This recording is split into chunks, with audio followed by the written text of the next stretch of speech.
But of course there are things we have to work on. We have a lot of flaws. But I see that we're making progress. That's great. We have to be happy sometimes as for what we've done so far. We're so polarized today, right? The Trumpers, the Democrats, we're so polarized. Both sides are at fault here by thinking that the other side are demons, right? The other side, we demonize the other side so much today. We shouldn't. We had to be more accepting and tolerant, I think. But social media is fostering that kind of culture that makes it appealing, makes it accessible for us to be so polarized, so hateful, so bigoted against one another. And the solution is to, number one, stop and think before you post. Bring sources. Adopt a more scientific attitude when you're online, right? Bring sources to the table. Bring substance. Don't just say, bad, commie, or, or orange pig, or, we have to be more accepting and tolerant of the other side. And this goes for everybody, right? And look, we're all human beings. We're all human beings. I'm guilty of doing it too, but let's limit that, right? Let's stop doing that so much. And that's what's going to make the world a better place.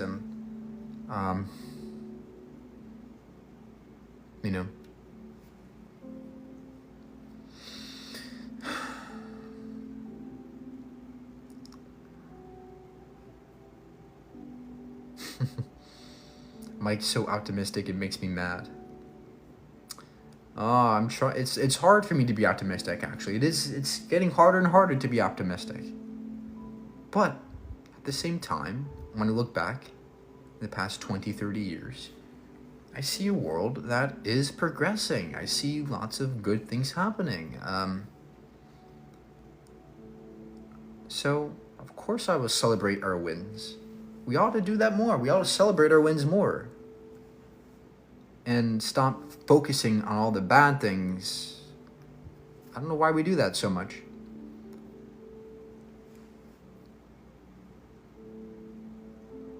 I don't want anybody to agree with me. How would that make life interesting? That's another reason why we are so polarized, because we just want to go. We just want to. We're so bored today, right? We're so bored. We just want entertainment. We want to go online and hate for entertainment. That's another bad avenue to go through, right? It's a bad way of exhausting your urge to be entertained. Let's stop hating others for entertainment. And there are other things out there that are more entertaining than that.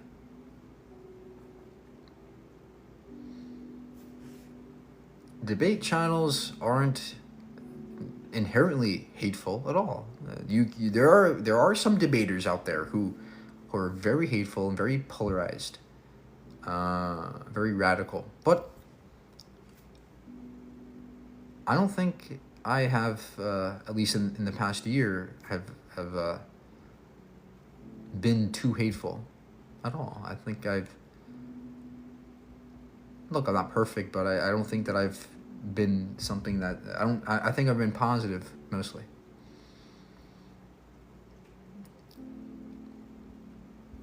Do you think making fun of Christians? I don't make fun of Christians. I make fun of your religion. Religion deserves mockery.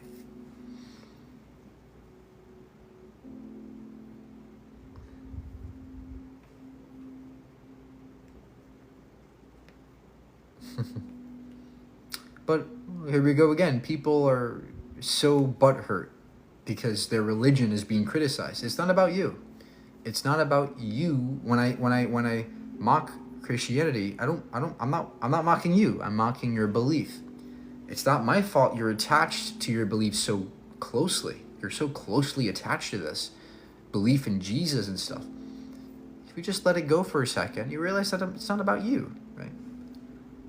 Don't take it personally. It's not about you.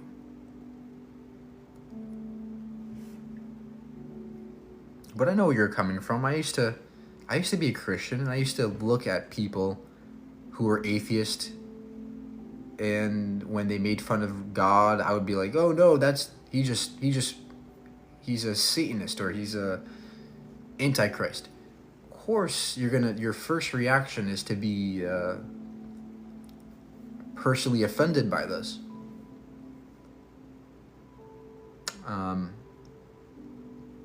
But again, if you just listen to what they're saying and you take yourself out of your belief for a second, then you realize where they're coming from, right? You have to put yourself in their shoes.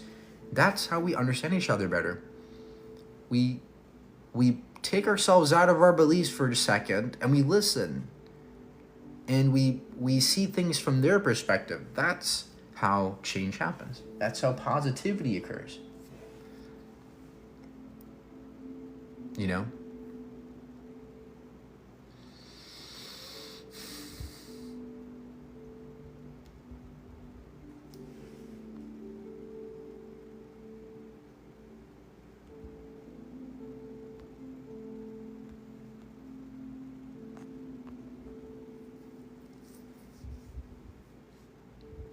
Jesus loves me. I don't care if he loves me. I care if he helps others who need it. I'd rather be hated by Jesus and have children starving in Gaza helped. I don't want to be loved by your magic man. I want your magic man to help others who need it. Okay? So don't tell me Jesus loves me to try to kind of, coerce me into believing in your magic man. I don't want that. I'd rather be hated by Jesus and have people helped than be loved by Jesus and have them dying. I'm not selfish. I have plenty of love in my life without Jesus.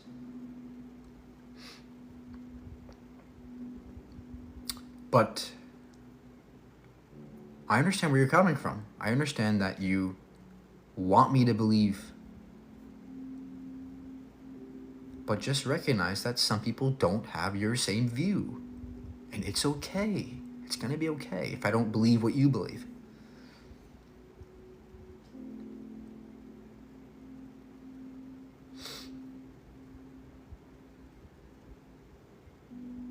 I'm praying for you. But what does prayer do? What does it really do? I've been prayed for the past 10 years. Nothing's happened. Everything I do in my life was because of my actions, not because of some divine intervention. So, at some point we have to recognize that prayer isn't really doing anything. It's not actively doing things. What does things is actions. That's what helps the world, not mumbling words to yourself in the darkness of your empty bedroom. That's not going to help anybody, right? What helps others is going out there and talking and doing and making things happen, Prayers can help with coping.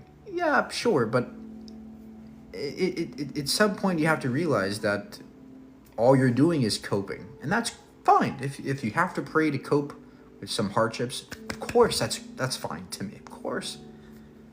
But you can't go to the extreme in thinking that prayer is going to do something. That's extreme, right? That's where my faith ends, right? So there has to be limits. There has to be limits to your belief system.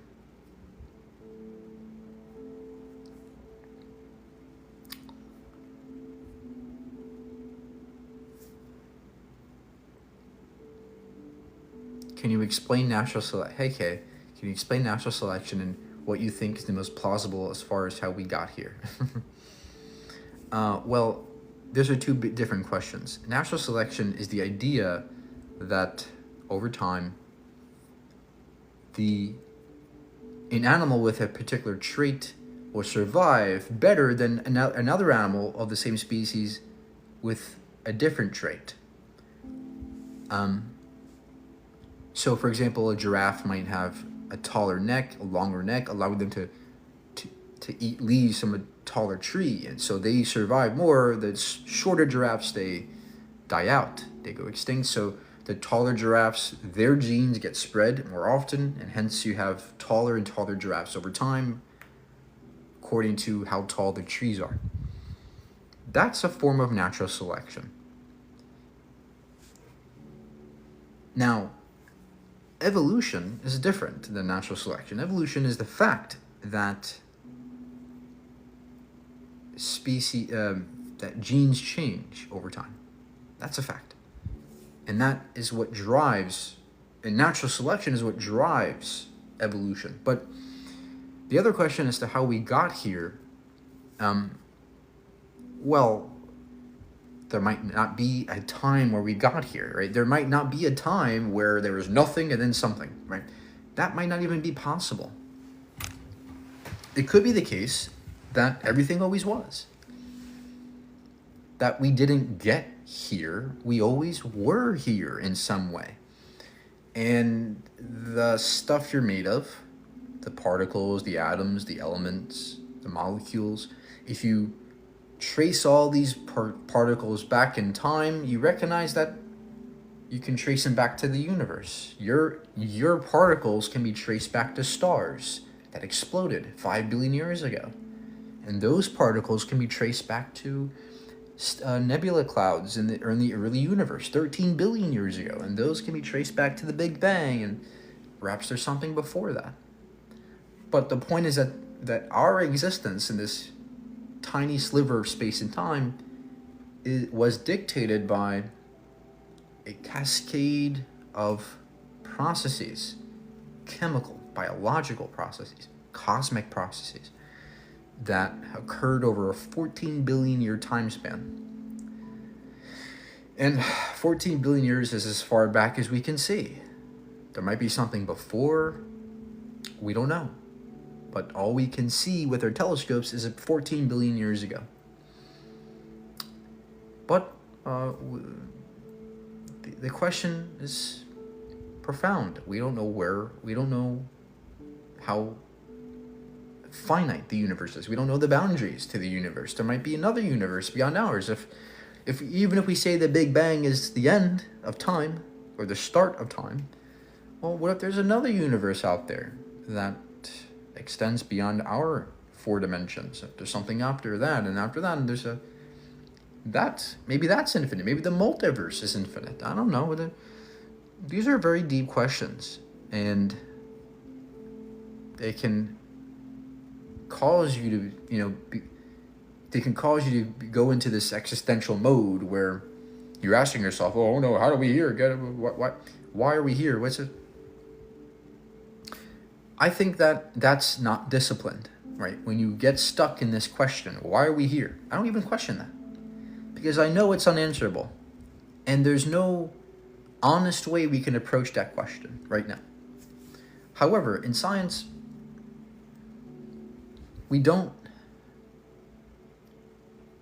because we don't ask these big questions so much, we focus on the things we do know.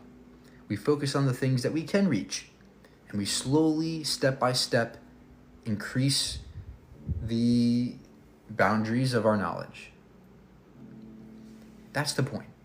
The point is to continuously grow your knowledge and not sit there and cry and drown yourself in these big questions that you can't answer. So, but yes, that's a good question to ask. It's just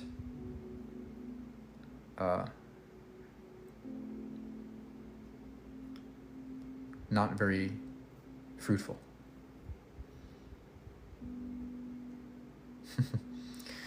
What if there's something else out there that we can't perceive due to our brain's limitations? Yeah.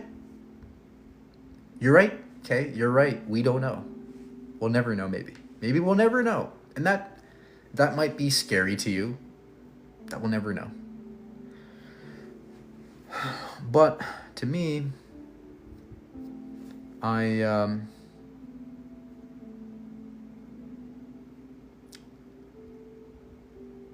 just appreciate what we do know way more because of what we don't know, right?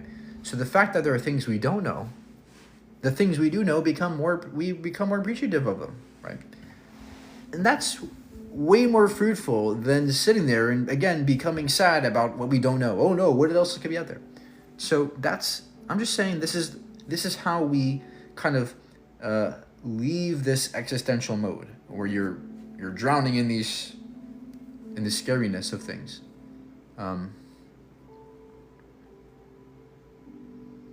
And I know you're saying it's not scary right now, but when you're alone and things and hardships occur to you, and you're lonely and nobody is there for you, and you're kind of just sitting there in this harsh world, you're gonna go to that place. Just remember that there's another side.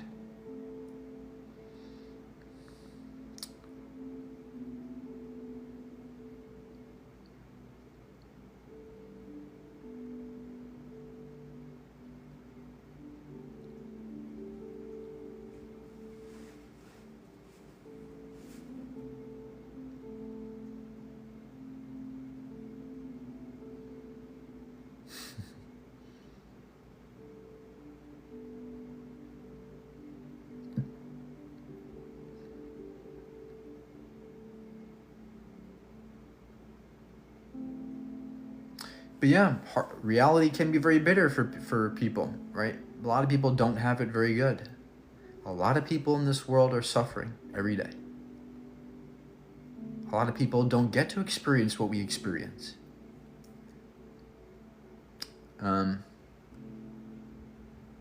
So just remember that what we have, even being here on this live, is fantastic. It's remarkable that we're here in the first place. It's remarkable that we're here, experiencing things, conscious, aware, we're talking, we're thinking, we're learning. Wow, that's remarkable. That's something to cherish and embrace. And if only we all embrace this more, instead of being so divisive, instead of being so pessimistic all the time.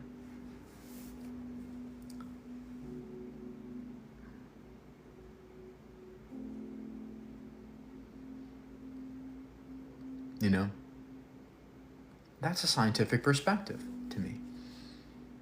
That's a cosmic perspective. You look at the big picture. Sometimes you have to leave this little place and go to a bigger, and look at it from a bigger lens, and you'll see that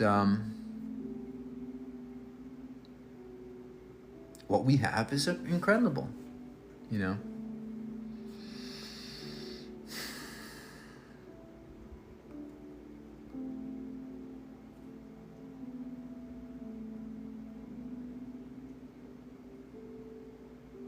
Look at the big picture, but won't look at God. God's small to me. You think God is this big being. It's tiny. God is a very limiting perspective to me, because God to me is something that you appeal to when you go to this existential mode and you give up. And you say, oh, it's too scary for me. I give up. God. Yeah, God makes me feel great. Let me go ahead and pray to God, because he makes me feel better when I go through this existential phase. To me, that's lazy. God is not just small, but it's a lazy thing to do, to appeal to. It's when you give up. It's when you give up and you say, all these questions, there's too much for me. Let me just say God. Yay, God. Okay, where did we come from? God. Who made us? God. What are we? God. Our purpose is to appease God and worship God. Why do these animals exist? God. Why do trans people exist? Oh, Satan, right? Everything bad is Satan. Everything good is God. You've developed this story in your mind for you to cope with how harsh the world can be and how confusing it can be. That's why it's small, because it's a tiny, limited perspective. It's very limiting to me. Whereas in my view, oh my gosh, nothing in the world could do that to me.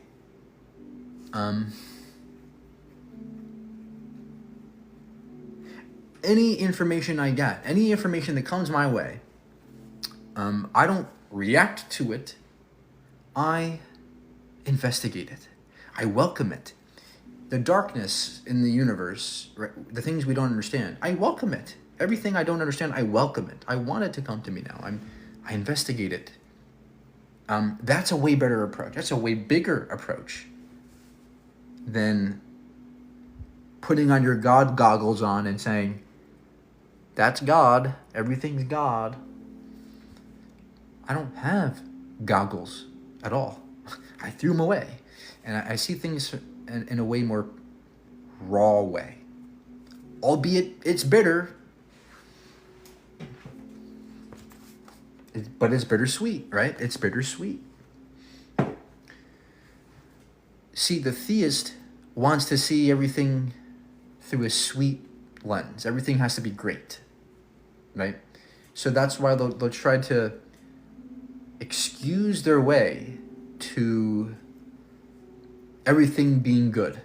They'll try to make sense of everything by saying everything, all the hardships we go through, it's because of a God's plan, God's purpose. And that's just your way of coping, which is fine, but you're missing doing that. You're limiting yourself, right? There's a way to appreciate the bitter and also appreciate the sweet. And sweet becomes more potent when you accept the bitterness. The sweetness becomes more potent.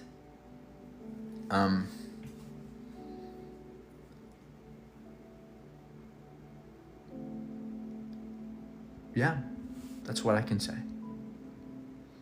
And I can't tell you this. It's hard to just say. It takes learning, it takes time, it takes process to grasp everything here, you know. But that's why I'm here. This is what I do. This is why I like to be on social media, because I like to make people think and question. I like to stir things up. I like to get people riled up. Oh, Mike, he's an atheist. Oh no, he's a Christian today, an atheist tomorrow. What is he doing? What's he believing? I do it to shake things up a little bit, see how to push people's buttons, and to make them think. Because thinking is good. I mean, thinking is fantastic.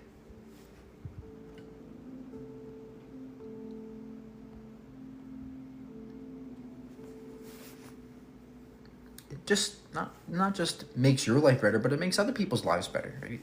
When you think more, you're more accepting, you're more tolerant. It's just when you accept that scientific, when you are scientific, when you're disciplined in science, you become more tolerant, you become more accepting. You know. So.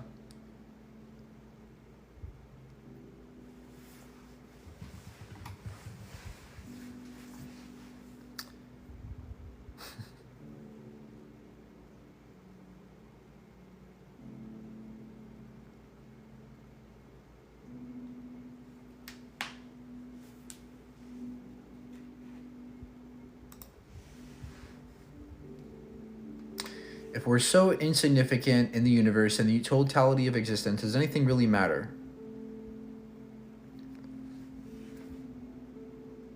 Yeah, of course it matters. My family matters to me. You guys matter to me. The world matters to me. Because I enjoy it. I fucking like it. I like to experience things. I like exploring. I like learning. I like these things. It matters to me. Now, you're saying, well, in the grand scheme of everything, why does it matter? Well, what about the grand scheme of things, being infinite would make it matter more. Why would our experience in this moment matter more if it happens again? Or if it happens for an infinite amount of times? Why does there being an afterlife make things more meaningful? It doesn't. The meaning we have today won't change. Things are still meaningful the way they are, the way we are today. And they're meaningful not because God did it, but because we're here, perhaps by chance, experiencing things by chance in this little snippet of space and time, in this fragile place, this fragile moment in time, this fragile body, this fragile existence. I mean, look at how delicate we are. We're barely hanging on to the planet.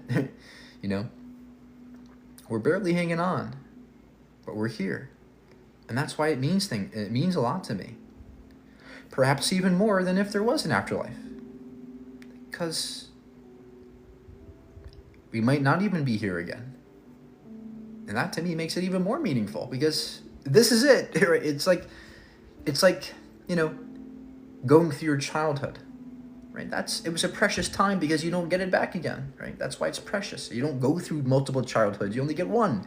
And that's why childhood is precious to us. You know, like imagine your childhood repeating itself forever.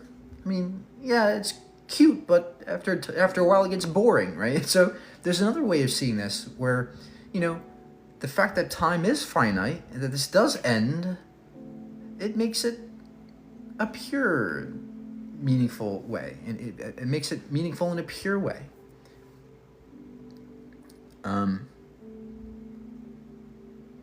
It's exciting to be alive, even if it's finite.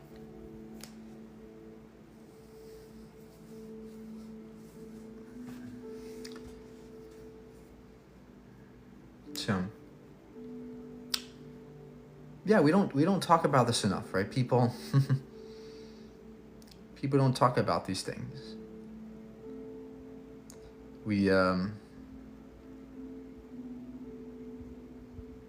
We just shun it away. We just cloak it all in this theism stuff, right? Or God stuff. Oh yeah, God. We kind of all use the word God in different ways, right? If you noticed.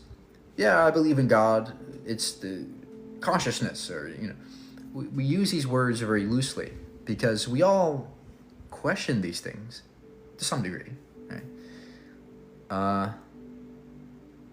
But I think that when you just say God for the sake of saying God, I think that's lazy, and I think there's a way better way of understanding that makes life more amazing. That makes life more sweet. You're extracting more from the world, right? Because I see the world differently than many people. I see things differently. When you understand more about the world, when you understand what this water is, right? People just see, oh, it's just water. God did it. But how about the fact that this water comes from an aquifer thousands of miles away, where there is this process of filtration that went from the rain, evaporation over time, and over time that water seeped underground and got filtered through an aquifer, porous rock, that then seeped back up to the surface. And then we extract it. You could go back further, go back to the water from asteroids that vaporized when it struck the Earth's surface and turned into water vapor, an atmosphere, which then turned, or go back even further to the earlier nebula cloud, gas, all this gaseous stuff that eventually turned into our planet. And further than that, the Big Bang. I mean, look, when you understand the process, right? When you understand the process that this water had to go through to get to your bottle, that makes things more exciting. It makes things more amazing to understand, you know? Instead of just saying, water, yeah, God did it. That's boring, and it's not very exhilarating, right? But the scientific perspective, you see the exhilarating, incredible, exquisite processes that made that happen. And even more, a stark example is the human body. You understand the body, how that works, how the brain works, and all these things come together in these ways. That makes life even more amazing. They're just saying, God did it. God. Look at how empty that is to me. It's just sucking away all the beauty, you know? It sucks away the beauty. The belief in God sucks away all the beauty from the world around you. And the funny thing is that it's the same world. It's the same world. We live in the same world together, theists and atheists. But I see the world very differently than you. Because I'm approaching the world, I'm approaching how information gets to me differently. I'm approaching the analysis of the information differently. Yet, it's the same information. It's the same apparent world, but I'm analyzing the information differently, making me see and understand something vastly different, a way more elaborate existence, a way more exciting, exhilarating, and sweet existence. More potent sense of it, of reality, becomes more potent. You just can't get that from theism. You just can't do it. And that's why, to me, theism, although it makes all these great promises of an afterlife and peace, but I just see things so differently. And to me, that's not very exciting versus my perspective, a scientific perspective. And the funny thing about this is that a lot of theists will shun away this. Like, oh no, you think we're just molecules in motion? That can't be good. That can't be cool. That can't be meaningful. But that's the complete opposite to me. It's the fact that we are molecules in motion that makes things exciting. It's the fact that we are. That you and me, like you listening in, your ears are listening into this. Your ear contains neurons which are processing this information. That process itself. Yeah, you can call it molecules in motion, but look at what it does. It allows you to hear this, right? It allows you to hear something and you process it, higher processing. Now you're making a map of this world. Everything you see, everything you hear, everything you taste and touch. All these senses are filtering into your brain. Your brain is generating this map of the world. That's incredible, right? And yes, they're just molecules in motion. Yes, we are just molecules in motion. But look at what these molecules can do. Look at what these molecules are doing. That's fascinating. And how can you possibly just dismiss that as, there's no meaning there? I think the process itself is meaningful because it's exciting to learn about. It's something not just to learn about, but it's something rare. You know, let alone that the closest star to us is 4 light years away. That's trillions of miles away. It would take us 50,000 years with the fastest spaceship to get to the closest star. So,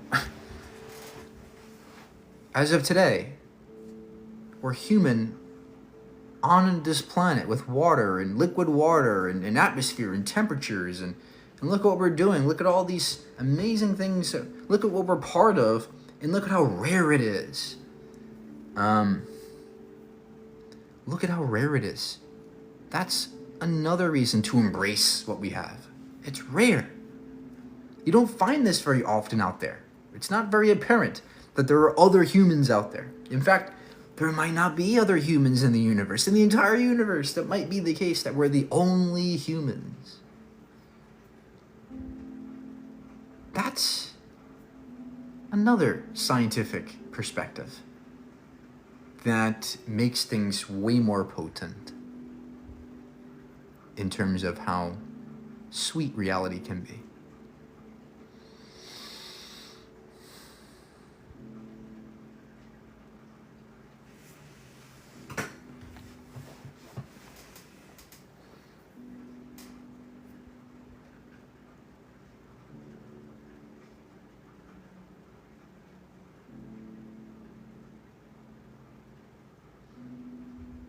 Yeah, exactly. The process of how things come about scientifically is more beautiful. Exactly.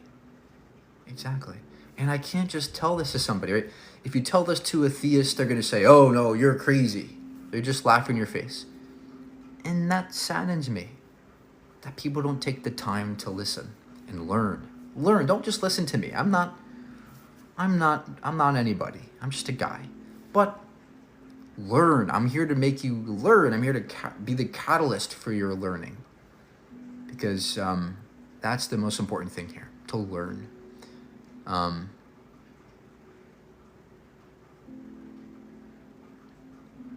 It's life-changing, for real.